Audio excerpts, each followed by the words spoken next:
გამარჯობა მეგობრებო. საავტორო უფლებების გამო ვერ გამოვიყენებთ მთელ ვიდეო მასალას. ამიტომ ვიდეოში შევაერთებთ ჩემი კომენტარს და საყვარელი მებრძოლების ვარჯიშებს. ახლა სიტყვა გადაეცემა ჩეილ სონენას. გინდა გითხრა, რომ ბოლო კვირაში ილია ტოპურია და ისლამ მახაევი ერთმანეთს ცოტა დაშორდნენ. ზუსტად ერთი კვირის წინ ნიუ-იორკში ვიყავი, როცა მკითხეს. ჩეილ, რომ ახლა hypothetical White House-ის კარტი მზადდებოდეს, რომელ ბრძოლას გააკეთებდი? ეს ერთ-ერთი ყველაზე მომაბეზრებელი კითხვა იყო, რასაც MMA-ში ოდესმე შევხვედრი ვარ. მაგრამ მე უკვე ვიცოდი პასუხი. ამ კვირისთვის ყველაზე საინტერესო და სწორი ბრძოლა იქნებოდა ილია ტოპურიასა და ისლამ მახაევს შორის, 77 კილოგრამ წონაში. ეს მარკეტინგულად საშუალებას გაძლევდა აჩვენო, რომ ორივეს აქვს ჩემპიონობის პოტენციალი. ახლა მათ აქვთ მიზეზი ბრძოლისთვის. ილია, რომელიც აქამდე არასდროს დამარცხებულა, არასდროს გამოტოვებდა წონას და არასდროს აწყობდა პრობლემებს, ახლა კარგავს პოზიციას ისლამის გამო. ბრძოლა თითქოს შორს წავიდა, მაგრამ მაინც საინტერესო რჩება, რადგან ორივეს გამოჩნდა ახალი მეტოქეები. კამარუ უელსმანი შეიძლება იყოს გამოსავალი ისლამისთვის, ხოლო არმან ცარუკიანი ილიასთვის.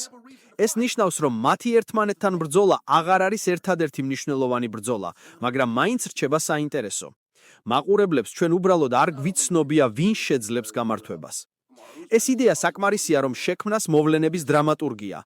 ილია ტოპურია კორტზე მიდის, ისლამ მახაევიც მზადაა და ჩვენ არ ვიცით, ვინ გაიმარჯვებს.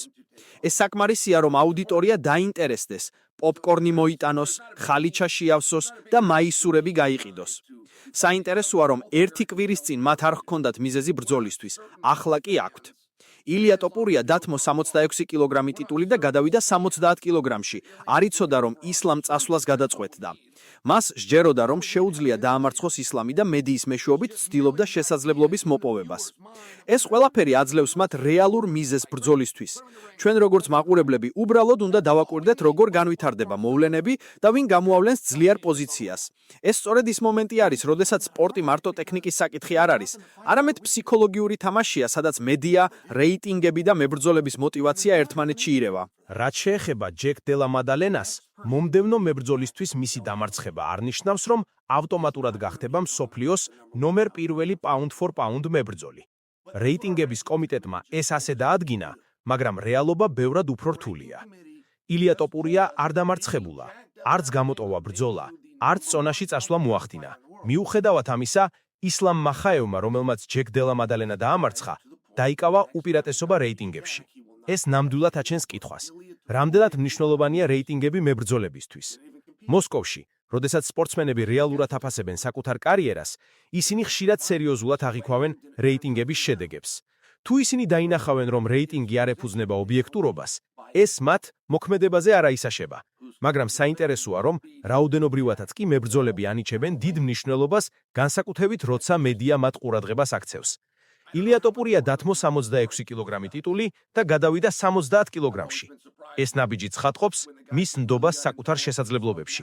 მან იცის, რომ შეუძლია დაამარცხოს ისლამ მახაევი და სერიოზულად ცდილობს ამისთვის ყველა შანსი გამოიყენოს. მედიის საშუალებით ის მიმართავს ყველაფერს, რათა შექმას სწორი კონტექსტით ამისი ბრძოლისთვის. ეს ყველაფერი აძლიერებს დაძაბულობას. მაყურებელი დაინტერესებულია, რადგან რეალურად არ იცის, ვინ გაიმარჯვებს. ეს იწვევს სპორტული დრამატურგიის შექმნას, სადაც მნიშვნელობა აქვს არა მხოლოდ ტექნიკას, არამედ ფსიქოლოგიას, სტრატეგიას და მედიასთან ურთიერთობას. როცა მე უყურებ, როგორ მოქმედებს კამარუ უელსმანი ისლამის წინააღმდეგ, ან როგორ წარუდგება არმან ცარუკიანი ილიას, ეს ყველაფერი აძლევს ბრძოლის სიურპრიზის ელემენტს. სწორედ ეს ქმნის ხანგრძლივ ინტერესს მაყურებლისთვის და განაპირობებს კომერციულ მხარესაც. პოპკორნი, მაისურები, ჩართვები პირდაპირ ეთერში. რეიტინგები ხშირად უცნაური გადაწყვეტილებებით ხასიათდება, თუმცა მებრძოლებისთვის მთავარი არის საკუთარი შესაძლებლობების დემონსტრირება. ილია ტოპურია და ისლამ მახაევი ახლა პირველად მართლა აქვთ მიზეზი ერთმანეთს დაუპირისპირდნენ და ეს შექმნილია სპორტის კანონით, მედიის გავლენით და მებრძოლების პირადი мотиваციით.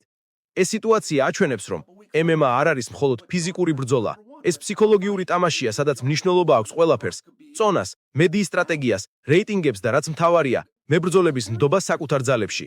სწორედ ამიტომ მაყურებელი აღელვებულია და ბრძოლა ელოდება თავის დასაწყისს. ახლა რაც შეეხება რეიტინგებს და სპორტულ კანონებს, ილია ტოპურია და ისლამ მახაევი საბოლოოდ რაღაც მიზეზით არიან ერთმანეთის წინააღმდეგ.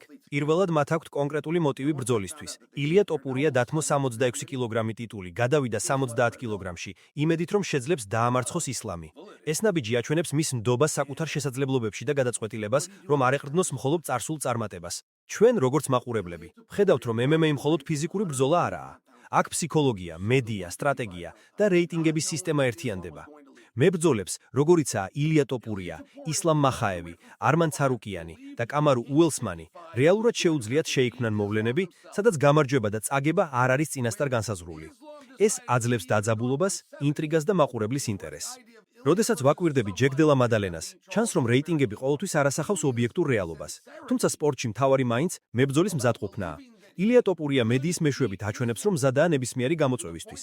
ის არ ეძებს მხოლოდ ტიტულს, არამედ ცდილობს დაამტკიცოს საკუთარი უპირატესობა და ეს ქმნის საბრძოლო დრამატურგიას, რომელიც აინტერესებს მაყურებელს. ისლამ მახაევი უკვე დამკვიდრებული ძალაა 70 კილოგრამში. მისი ტექნიკა, სტრატეგია და მენტალური მომზადება ქმნის რეალურ საფრთხეს ნებისმიერი მეტოქისთვის. თუმცა სწორედ ეს ქმნის იდეალურ კონტექსტს ილია ტოპურიასთვის, რათა დაამტკიცოს თავისი შესაძლებლობები. ეს დაპირისპირება აშკარად აჩვენებს, რომ MMA არ არის მხოლოდ ბრძოლა, არამედ იდეებისა და სტრატეგიების შეხვედრა. რაც შეეხება მედიის როლს, მაყურებელი ხედავს პროცესს, რეალურად ვერ იცის ვინ გაიმარჯვებს. ეს აძლიერებს ინტერესს, ქმნის დრამატულ ელემენტს და უზრუნველყოფს კომერციულ მხარეს. პოპკორნი, მაისურები, პირდაპირი ჩართვები. MMA სწორედ ამიტომ არის უფრო საინტერესო სპორტი, რადგან შიგნით არ არის მხოლოდ ფიზიკური დაპირისპირება, არამედ ფსიქოლოგიური, სტრატეგიული და მედია პროცესების ერთობლიობა. ეს პირველი შემთხვევაა, როცა ილია ტოპურია და ისლამ მახაევი მართლაც დაინახავენ მიზეზს ბრძოლისთვის. და ეს მიზეზი შეიქმნა არა მხოლოდ წარსულში მიღებული შედეგებით, არამედ მედიის გავლენით, მებრძოლების мотивაციით და მათ სურვილით, რომ დაამტკიცონ საკუთარი უპირატესობა. სწორედ ამიტომ მაყურებლები არიან დაძაბულები, ხოლო MMA მოიპოვებს რეალურ ინტერესს და სიურპრიზის ელემენტს.